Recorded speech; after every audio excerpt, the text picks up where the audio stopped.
Olá, eu sou Lívia Leão e esse é o Li no Livro.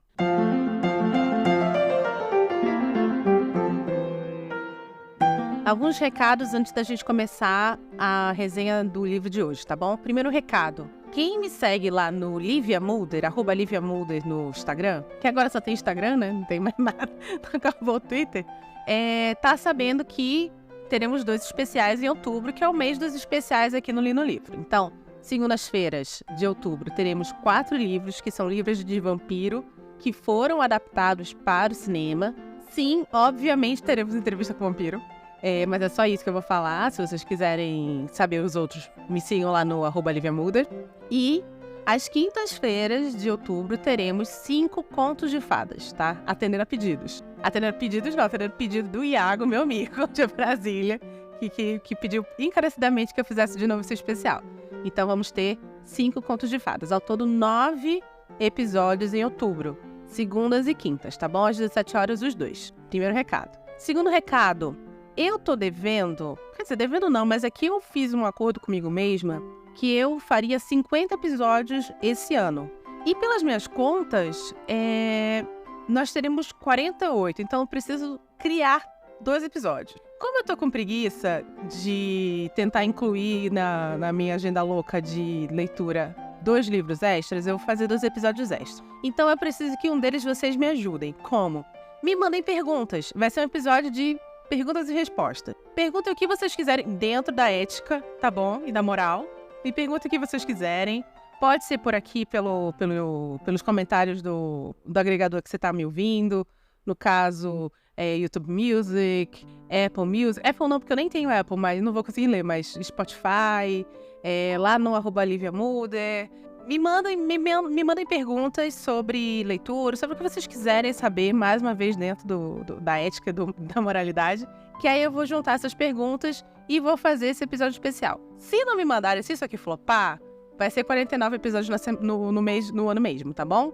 Enfim, vamos lá. Qual é o livro de hoje? O livro de hoje é um clássico da literatura inglesa que, em termos de literatura, né, eu não acho um livro que vai romper com padrões, criar um novo gênero e tal. Mas realmente, depois que você terminar ele, você entende porque ele é tão incrível. E eu gostei muitíssimo desse livro. E antes que você desligue esse episódio, me dê uma chance para explicar porque eu gostei tanto desse livro. O nome dele é A Revolução dos Bichos, de 1945, escrito por George Orwell, que na verdade se chamava Eric Arthur Blair, nascido na Índia, a Índia colonizada pela Inglaterra, romancista, jornalista e crítico político. Nascido na classe média trabalhadora, tá? Não era de família bastarda. O pai trabalhava com uma produção de ópio que, na época, o Império Britânico vendia para a China como forma de ferramenta de manobra e ferramenta de domínio chinês. Esse ópio era vendido para eles. Com 1 ano de idade, a mãe dele pega ele e as 2 irmãs e voltam para a Inglaterra. E por causa disso, durante muito tempo, não se sabia desse histórico do Eric Blair ou George Orwell, né? Achava-se que ele tinha nascido na Inglaterra. Em 2014 só que os historiadores vão encontrar informações de que, na verdade, ele nasce nas Índias colonizadas. Ele, mais uma vez, não era de família rica, então ele conseguiu estudar em algumas boas escolas porque ele era um menino até que inteligente e conseguiu bolsa de estudo. Então ele vai entrar para uma escolinha preparatória, porque antes ele fazia parte de uma dessas escolas mantidas por religiosos e tal, e a mãe não gostava muito, mas era o que eles conseguiam pagar. Só que ele consegue entrar nessa escola preparatória, mas um pouquinho antes da Primeira Guerra Mundial, a família vai ser obrigada, assim como muitas famílias da Inglaterra, a se mudarem para o interior. E lá ele conhece uma menininha chamada Jacinta, que era, tipo, lá da comunidade, lá dos vizinhos, e eles vão se tornar grandes amigos, vão começar, através dessa amizade, a começar a escrever poemas, e eles começam, então, a plantar uma semente dentro de si sobre, vamos crescer e ser escritor, vamos crescer e ser jornalista e tal. Começa nesse momento. Em 17, ano da Revolução Russa, ele volta para Londres e ele consegue uma vaga também como bolsa de estudos em Eton, que é aquela escola super famosa que os príncipes William e Harry estudaram, e outras grandes né, grandes homens na Inglaterra, grandes homens não, pessoas muito famosas e respeitadas na Inglaterra estudaram. Mas ele só consegue a bolsa de estudo até aí. Ele não consegue bolsa de estudo para faculdade. Então, ele não consegue entrar em faculdade nenhuma e entra para a Polícia Imperial, que era o que dava. Ele vai ter que fazer um preparatório também para a Polícia Imperial, mas consegue essa vaga e vai para um posto lá em uma cidade chamada Burma, que é uma cidade indiana, uma colônia britânica. E nesse posto é que começa a ter o clique na vida dele, porque aí ele sai dessa proteção inglesa, desses bons costumes ingleses, e ele começa a ver como é que realmente é a vida do povo, inclusive um povo dentro de uma colônia britânica na Índia. E isso vai marcar ele profundamente, e ele começa, então, a flertar com as doutrinas anti-imperialismo. Ele vai ficar nesse emprego até 27, quando ele vai ser obrigado a voltar para a Inglaterra, porque ele pegou dengue. Sabemos o que é isso. Mas imagina, eu fico pensando assim, se hoje em dia você pegar dengue não é algo tranquilo, imagina como era em 27, né? E aí, quando ele volta para a Inglaterra, ele decide, então, focar mesmo na sua paixão primária, que seria a escrita. E ele vai, né, nessa fase da vida dele, escrever e andar por Paris, depois ele vai voltar para Londres, até que uma hora os boletos chegam para todo mundo e ele precisa arrumar um emprego, que seria, então, não que escritor não seja emprego, tá? Vocês entenderam o que eu falei. Mas precisa arrumar uma grana mais segura, mensal. E aí, em 32, ele começa a dar aulas numa escola. Mas ele mantém as duas carreiras juntas. E aí ele vai começar a escrever mais e mais sobre problemas sociais, problemas socioeconômicos. Ele vai criar um grupo de amigos, todos voltados também aos estudos políticos e aos estudos das mazelas. E aí, até que um deles resolve ir para a Guerra Civil Espanhola e ele vai junto, né? Ele também se inscreve, isso em 36. Ele registra essa experiência no primeiro ensaio dele, que é um ensaio chamado Dentro da Baleia, que é lançado em 1940. Ele também vai cobrir, mas agora como jornalista, a Segunda Guerra Mundial. E quando ele está lá fazendo essa cobertura da Segunda Guerra, a esposa dele, em 45, na Inglaterra, falece durante uma cirurgia que ela nem falou para ele que ia fazer, porque ela estava morrendo de medo, porque eles não tinham dinheiro, e ela segurou o máximo essa cirurgia, e acabou que por causa disso ela falece. E é quando ele volta para a Inglaterra de vez e resolve escrever um livro chamado The Animal Farm, ou A Revolução dos Bichos. Sobre o que é a Revolução dos Bichos. Primeiro de tudo, isso aqui é uma fábula satírica, tá? Então, assim, nós temos animais, nós temos uma sátira a respeito de uma crença do autor ou de uma visão do autor a respeito do mundo em que ele vivia, tá? Isso é muito importante. Por quê? Porque eu estava conversando com o André e eu cheguei à conclusão que esse livro, ele é um livro perigoso. Porque ele é um livro que ele mete o dedo na ferida de uma tal forma que hoje em dia ele pode ser usado tanto pela extrema-direita quanto pela extrema-esquerda, como uma arma para falar mal um do outro, tá? Então, a gente vai... Eu vou falar primeiro a sinopse, depois eu vou falar claramente sobre quais foram as intenções do George Orwell com a escrita desse livro e por que esse livro, a temática dele e as intenções dele conseguiram ser tão distorcidas durante o tempo, né? E aí a gente vai para a segunda fase, que eu vou entrar melhor no livro em si, inclusive em alguns personagens que eu acho muito importante serem salientados. Então vamos lá. A sinopse conta a história de uma fazenda chamada Fazenda do Solar. Eu vi em audiobook, então essa é a tradução que eu peguei. Algumas traduções mudam o nome da fazenda, algumas traduções mudam também o nome dos personagens. Mas os personagens principais vão continuar os mesmos. Então, é a Fazenda do Solar, que é a fazenda do Sr. Jones, do Mr. Jones, que é um cara meio bêbado, né? Tipicamente inglês, um fazendeiro tipicamente inglês. E aí existe, dentro dessa Fazenda do Solar, um porco que já tá velhinho. E ele, um belo dia, junta todos os animais no celeiro. Uma cena bem Baby Porquinho Atrapalhado. Tem esse momento em Baby Porquinho Atrapalhado. Que todos os animais se juntam no celeiro como uma grande ágora, assim. E aí, nisso, ele junta e ele fala assim, cara, olha, do jeito que tá indo, não tá dando. Nós somos explorados pelo Sr. Jones, pelo ser humano. Aí ele começa a dar os exemplos, né? Poxa, as galinhas, elas estavam preparadas para ter seus pintinhos, os seus ovos foram tirados dela para servir de alimento para o homem. O pobre do cavalo tá super cansado de tanto trabalhar. A vaca quase não tem mais leite para o seu bezerrinho porque ela tem que dar leite para o ser humano. Isso é um absurdo e a gente passa frio, a gente passa fome. O que a gente produz não é nosso. Cara, esse livro é muito legal.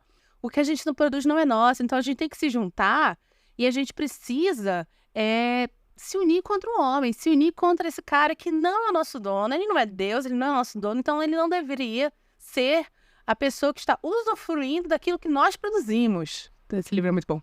Enfim, e aí ele ensina para os animais uma canção chamada Os Animais da Inglaterra, que é uma canção super sabe, motivadora, da união dos animais, tal.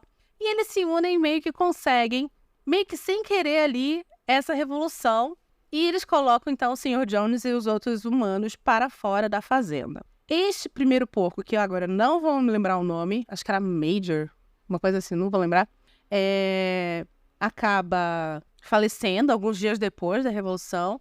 E a revolução, a fazenda, o controle da fazenda, fica sob a liderança de outros 2 porcos, que é o Bola de Neve e o Napoleão. E por que fica com esses 2 porcos? Primeiro, porque eles são, como o porco que iniciou a revolução, um porco. E segundo, porque diferente dos outros animais, eles sabem ler e escrever. E eles escrevem uma série de regras, que são 7 regras, para separar o animal do homem. Isso aqui, vou até fazer uma pesquisa rápida, porque esse livro é de 45. É isso mesmo, olha, esse livro é de 45 e essa parte das regras que separam muito bem os humanos dos animais, sendo que os humanos são o risco, ele flerta muito com algo que a gente já viu em A Ilha do Dr. Moreau, do H.G. Wells, que também tinha, tipo assim, não andarem em 2 patas, umas coisas assim. Não são exatamente essas as regras, mas flerta um pouco com isso, com as regras para os animais, para os híbridos, separando eles, então, do homem, que é essa criatura que é totalmente conectada em termos ideológicos com o açoite, né? Eu lembro que no HG eles falavam aquele com açoite, com exploração, né? E o H.G. Wells, eu fui até ver, A Ilha do Dr. Moreau foi lançado em 1896. É possível, não pesquisei isso, mas é muito provável que o Eric Blair, né, o George Orwell, tenha lido H.G. Wells em algum momento da vida e tenha flertado, tenha tido uma leve influência dele em parte da escrita do A Revolução dos Bichos. Mas enfim. Então eles criam essas regras e eles começam, então, a cuidar da fazenda de uma maneira comunitária.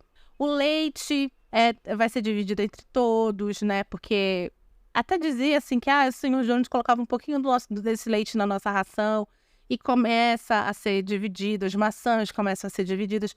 Tudo que aqueles animais produzem começam a ser divididos entre eles. Porém, se o poder corrompe o homem, o poder aqui corrompe o porco também. Os porcos, que são os 2, tá? Não é só o Napoleão. Os 2, que são porcos, que sabem ler, escreveram as regras e começam meio que a ensinar levemente os animais o abecedário, para eles também conseguirem ler, mas muitos não conseguem, a grande maioria, na verdade, para em 2, 3, 4 letras, começam a pegar algumas coisas a mais para eles. As maçãs, não, a gente precisa de mais maçãs porque nós somos importantes, a gente precisa desse incentivo para continuar na liderança, para que todos estejam bem.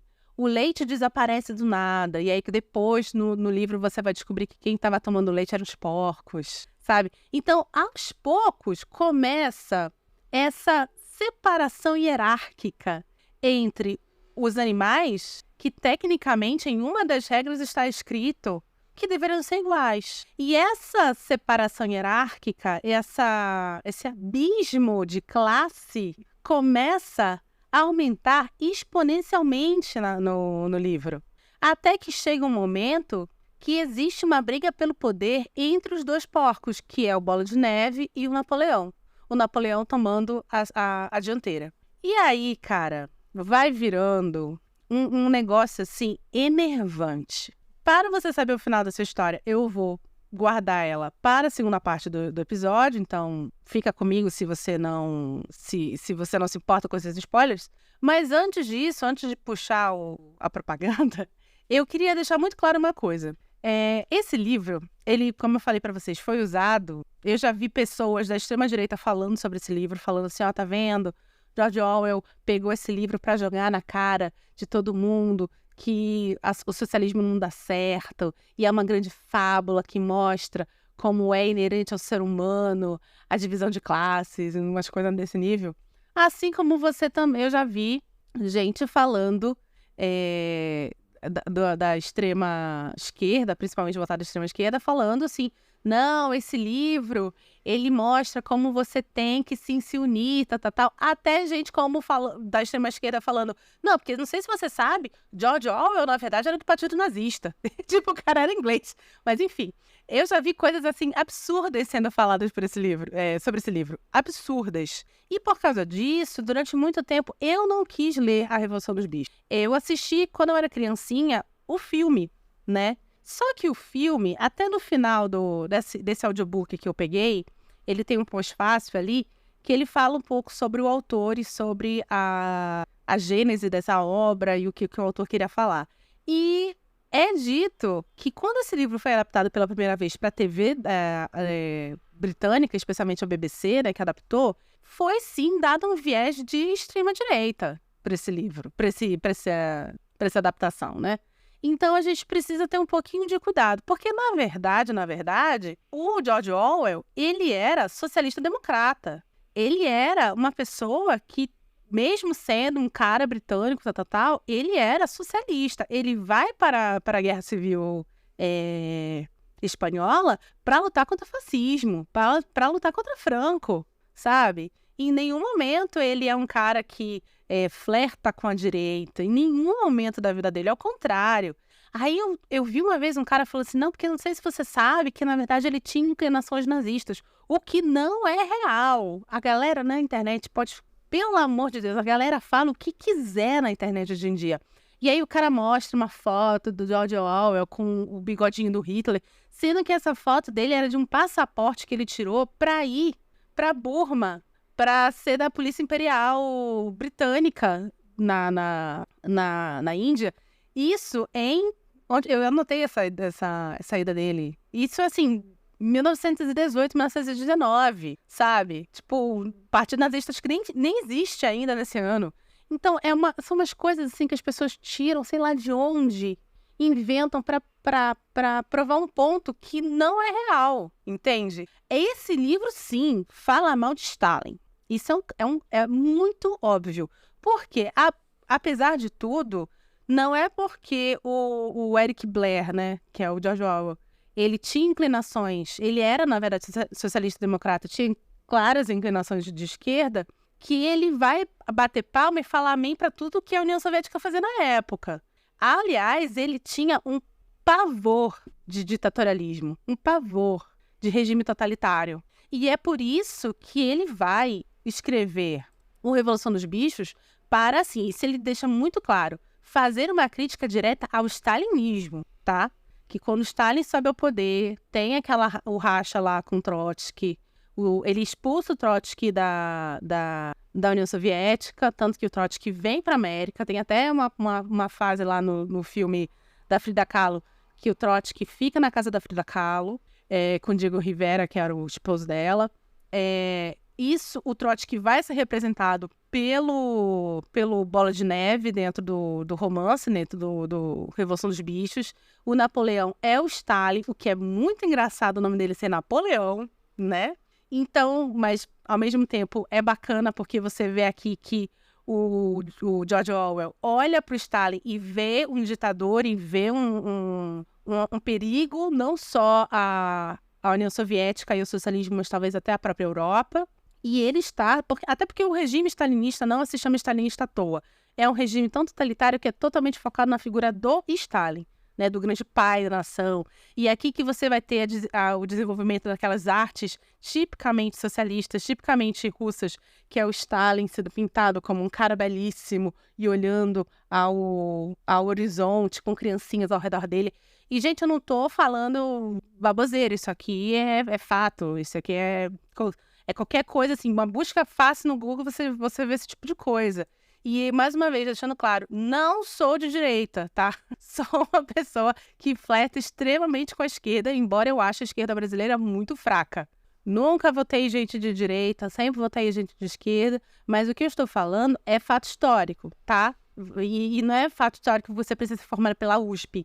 Qualquer professor de história que você fez na sua escolinha te ensina isso. Isso é um fato, tá? E uma das coisas que eu particularmente acho, isso daí é uma opinião particular minha, eu acho que todo governo tem que ter oposição. Eu não sou a favor que todo mundo dê as mãos e cante kumbaya. Eu acho que a gente precisa sim ter oposição sempre em um governo democrático. Então, e eu acredito, pelo pouco que eu li sobre o George Orwell, que ele também acreditava nisso, que é necessário para todo governo ter sua oposição, ter um pensamento diferente, mesmo que ambos venham da mesma doutrina. O que não pode acontecer é isso, né? Golpes políticos e a total destruição de uma oposição para que o totalitarismo prevaleça em uma nação. Que é o que acontece na Rússia stalinista, que é o que o George Orwell vai criticar aqui em A Revolução dos Bichos. Não é um livro de direita, tá bom? Não é um livro de direita. E para as pessoas da esquerda, pelo amor de Deus, parem de dar opinião se vocês não leram o livro. Vão ler o livro. Ele é um livro muito bom. Eu me diverti horrores lendo esse livro. O fato que ele usa animais, para mim, pegou muito, muito, porque existem aqui personagens extremamente trágicos no meio desses animais, que representam pensamentos e atitudes extremamente trágicas, que você vai reconhecer pessoas ao ser si mesmo. George Orwell não era inocente nem bobo quando fez isso, quando botou animais né, nessa fábula. Mas leiam antes de sair por aí criticando e falando que se você gostou, você é de direita. Puta que pariu. Isso é muito burro. Isso é muito, muito burro. Tá? Muito burro. Mais uma vez, não é um livro que você fale assim, meu Deus, que prosa, que coisa incrível. Não é. Mas tem sim esse fundo altamente complexo e político que eu achei super bem escrito, super bem colocado no livro. Tá bom? Enfim, vou chamar aqui um intervalo e quando a gente voltar eu vou falar melhor sobre os personagens do livro e melhor sobre o grande X da questão que esse livro tem para mim, que não é nem sobre a respeito da Trotsky versus Stalin. É mais uma situação mesmo do que o livro fala que, para mim, é a grande raiz do problema do totalitarismo no mundo, tá bom? Solta a vinheta.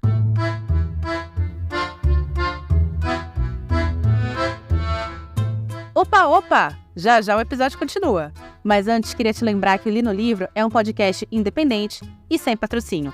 Então, preciso da sua ajuda. Clica no botão de compartilhar e compartilhe esse episódio com seus amigos e nas suas redes sociais. Me ajuda muito. Obrigada! Pois, muito que bem. Então, vamos lá. Uma coisa que esse livro tem que eu gostei muito são os personagens dele.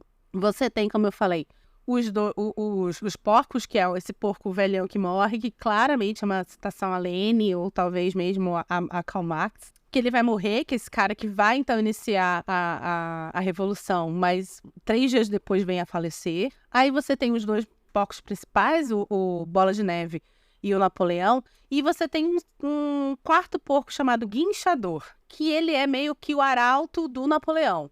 Ele que vai ser responsável pela manipulação das informações, das fake news que são colocadas para os outros animais, né?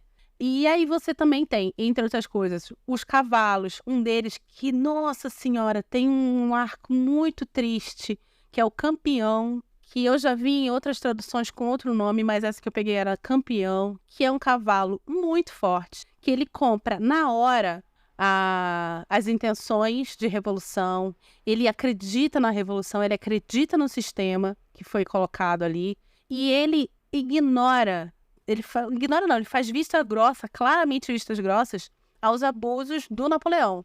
E ele, toda vez que ele percebe que o Napoleão está fazendo alguma merda, alguma coisa que vai contra as primeiras regras ali, que, aliás, eles começam a mudar, né? Eles aproveitam que os animais não sabem ler e mudam ali, reescrevem as regras a seu bel prazer e tal. E o campeão, ele começa a perceber isso, mas ele decide ignorar e ele decide o quê? Se afundar no trabalho. Então, tudo que ele fala é, não, se o Napoleão falou, tá falado, amanhã eu vou acordar e vou trabalhar 3 vezes mais. E ele vai vivendo uma vida, assim, nossa, de uma exploração, sabe? Uma tristeza, uma vida triste, uma vida árida, porque é seu trabalho, seu trabalho, seu trabalho. Até que chega um momento que esse cavalo fica muito doente, porque ele tá muito cansado, ele tá muito tempo trabalhando. E aí, eu não tô contando em ordem cronológica, tá, gente? Eu vou contar meio que a história de alguns personagens aqui.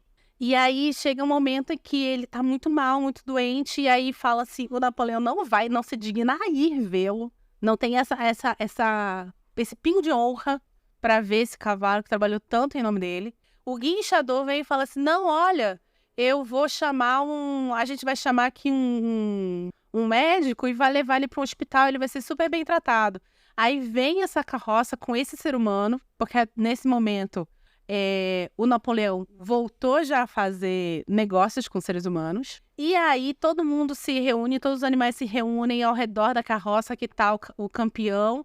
E aí tem aqui a figura de um outro animal, que é o burro, o Benjamin. Esse animal, junto com os burros, é o único que sabe ler e escrever muito bem. Só que o Benjamin é dito logo no começo do livro que a única coisa que ele fala é que o problema do burro é que ele vive muito tempo. Então, o Benjamin consegue entender tudo o que está acontecendo e ele consegue, inclusive, ler as regras e ler as suas modificações. E ele vai ler que está escrito na carroça do suposto médico, que não é carroça de médico, e sim a carroça de um abatedouro.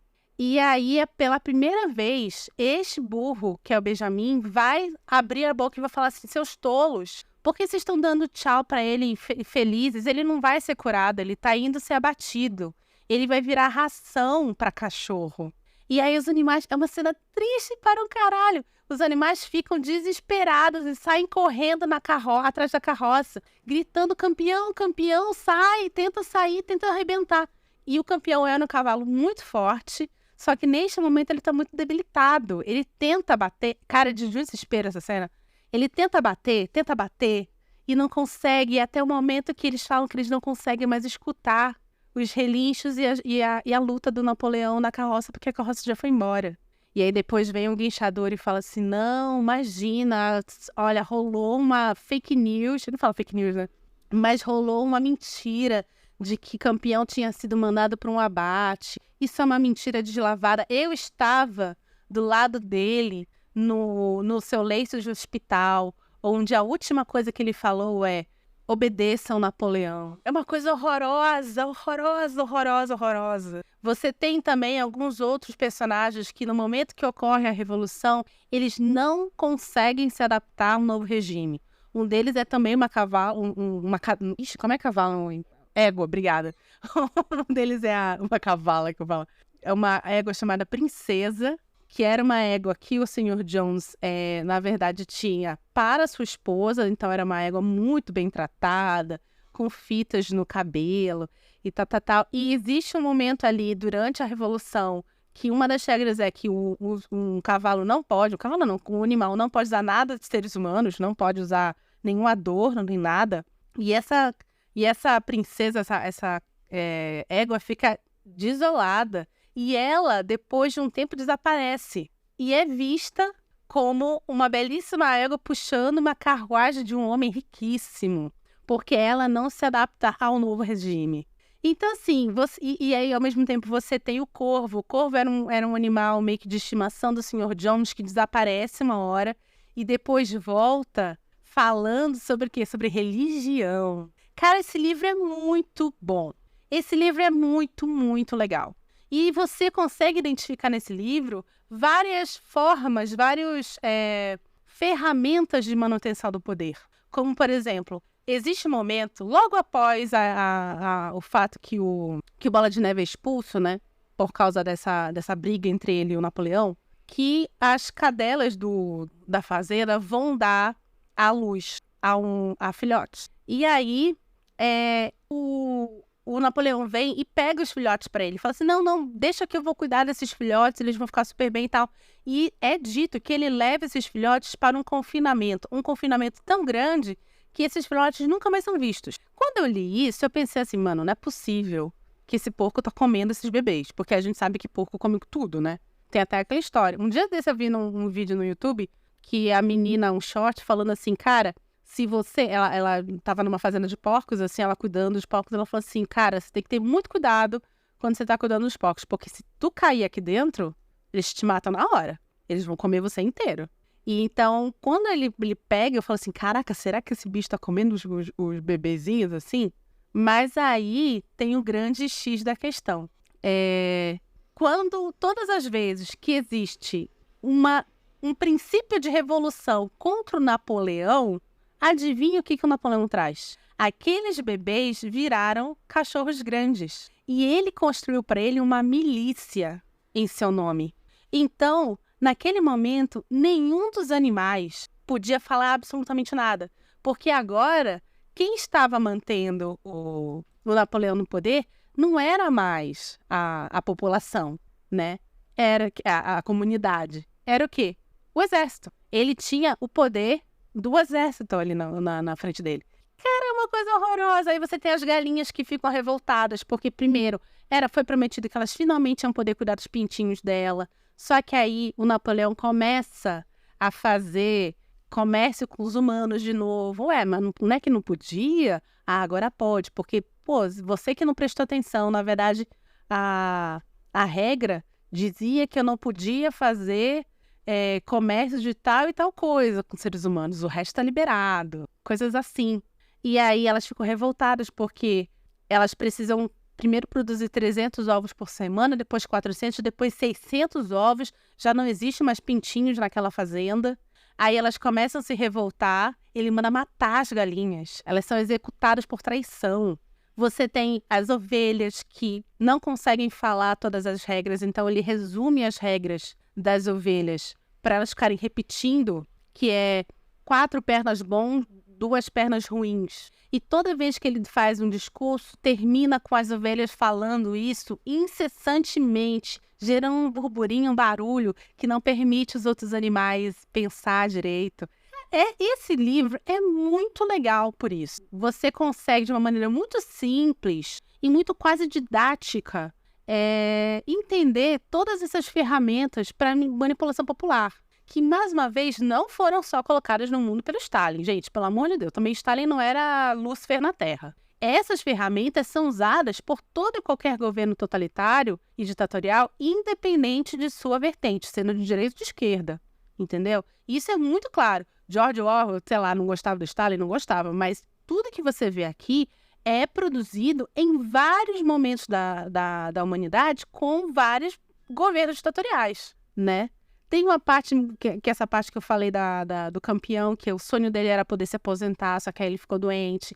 E aí tinha essa coisa da aposentadoria, que que o Napoleão e o Bola de Neve tinham desenvolvido, né? Não, vamos ter aposentadoria porque os animais não podem ficar trabalhando pro resto da vida. Só que passa-se décadas, e a aposentadoria não vem para ninguém, porque sempre é modificada alguma regra. Termina o livro com a fala das ovelhas sendo modificada para... era 4 pernas boas, 2 pernas ruins, para 2 pernas... não, era 4 pernas boas, 2 pernas melhor ainda. Porque, inclusive, agora os porcos estavam se vestindo como humanos, andando em 2 pernas e recebendo fazendeiros de fazendas vizinhas para jogar pôquer, por exemplo, dentro de sua casa, né? E assim, a vida dos animais muito pior do que no começo do livro, muito pior. Agora, assim, com um nível de exploração desumano, o que é irônico, porque são animais, o Napoleão recebendo elogios dos fazendeiros ao redor, né? Que ele recebeu ali, em sua fazenda, falando assim, olha, graças a você, os animais estão trabalhando incessantemente, estão sendo explorados sem reclamar. Cara, sua fazenda é incrível. E ele anunciando que a fazenda que se chamava Fazenda do Solar e durante a Revolução foi modificada para Fazenda dos Animais, agora voltaria a se chamar Fazenda do Solar. E acaba o livro. E é muito louco, porque acho que a última frase, se eu não me engano, é um dos animais falando assim, que ele olhava pela janela e via o Napoleão e os outros porcos da sua gangue, né, junto com os seres humanos, e ele não conseguia mais ver a diferença entre eles. É um livro muito, muito, muito legal. Muito legal, muito legal, muito legal, muito bacana. Agora, eu vou ser muito, muito sincera. Independente de se foi escrito contra o Stalin, se foi escrito contra sei lá quem, para mim é muito claro, tanto nesse livro quanto ali no livro de segunda-feira, que vai ser o Fahrenheit 451, já tô dando spoiler, que o grande cerne dessa questão da manipulação do povo para estabelecimento e manutenção de um governo ditatorial e totalitarista é apenas uma: a educação como manutenção do poder. Educação como manutenção do poder, eu acho que eu já citei aqui, que para mim é a minha maior crença de como o ser humano pode travar o desenvolvimento de toda uma classe social, de todo um povo, só fazendo isso. É de interesse das classes dominantes, sendo elas de qual for a sua vertente política. A classe dominante é de seu interesse não dar educação para o seu povo. Porque se você dá educação para o povo, você tem pessoas que pensam, você tem pessoas que se informam e, acima de tudo, você tem pessoas que questionam. Lembra que eu falei todo governo tem que ter oposição? Você elimina a oposição se você elimina o questionamento. E você elimina o questionamento se você elimina o pensar. E ninguém pensa se não for educado a isso. Então, para mim, essa é a grande vertente, é a grande raiz, na verdade, de A Revolução dos Bichos. Para Napoleão, e Bola de Neve também, porque não era santo. Para Napoleão conseguir chegar ao poder e se estabelecer no poder e continuar no poder, era imprescindível a grande maioria daqueles animais não saber ler. Porque assim, eles nunca iam realmente saber o que estava escrito naquelas regras. E eles nunca iam entender e nunca iam realmente prestar atenção nas hipocrisias do Napoleão. Nunca iam questionar as fake news do guinchador. Eles nunca iam passar por essas coisas. Então, é fundamental para o estabelecimento do poder de Napoleão que as pessoas não soubessem ler, que os animais não soubessem ler. É fundamental em qualquer governo totalitarista que o povo não tenha educação para que o povo consiga engolir, sem pestanejar e sem questionar, toda a propaganda que eles tentam enfiar na goela das pessoas. Nós viemos de 4 anos assim. Então, assim, estamos em 2024. Viemos de 4 anos com fake news, 4 anos com uma pandemia em que as pessoas foram vítimas de informações completamente desencontradas e absurdas, como, toma Ivermectina, que tudo bem, Covid não vai te pegar. E agora, em 2024, continuamos vivendo desse jeito, onde você tem pessoas como coaches que falam completos despropérios, estando na liderança, quase na liderança, da corrida eleitoral para a prefeitura de uma das maiores cidades do mundo. Então, assim, o que George Orwell escreveu lá em 45 é sim uma fábula satírica, mas é, acima de tudo, um guia para você ler e pensar, não, isso eu não posso permitir. Então, assim, precisamos sempre prestar atenção sobre até onde nós estamos, porque vamos lembrar que o Benjamin sabia ler, o Benjamin sabia o que estava acontecendo e não fez nada. Até onde nós vamos ser burros que nem o Benjamin e deixar com que a falta de educação seja usada como manutenção de poder. O Fahrenheit 451, ele vai falar mais ou menos sobre isso, só que ele vai falar de uma maneira mais humanista, na minha opinião. Ele vai usar muito mais eu não vou falar, na verdade, eu vou deixar para vocês ouvir esse programa na segunda-feira. Mas é também muito sobre isso, sobre como a educação, sobre como o contato com as artes, ele ou no caso, evitar ter um contato com as artes é uma ferramenta para a manutenção de um poder. Então, assim, para mim, este livro foi fantástico, fantástico, fantástico. Mais uma vez, livro simples para se ler, livro simples, livro para você ler na 8ª série da escola. Não é uma grande peça de literatura. Eu acho que o Fahrenheit, nesse caso, tem uma prosa infinitamente mais bonita e mais sofisticada do que a Revolução dos Bichos. Mas, assim, são 2 livros que estão ali um do lado do outro, falando sobre coisas muito próximas, tá bom? E aí, senhoras e senhores, espero que tenham gostado desse episódio. Me demorou muito tempo fazendo a pesquisa para ele, tá? Então, por favor, compartilhe com seus amigos. Estamos nos principais agregadores de podcast, alguns públicos, alguns pagos. Tem um botãozinho aí de compartilhar, que você pode compartilhar esse episódio com seus amigos nas suas redes sociais, no WhatsApp, no Telegram, onde você quiser. Estamos aqui todas as segundas-feiras, às 17 horas. E última quinta-feira do mês também tem episódio extra às 17 horas, tá bom? Meu nome é Lívia Leão e esse foi o Li no Livro.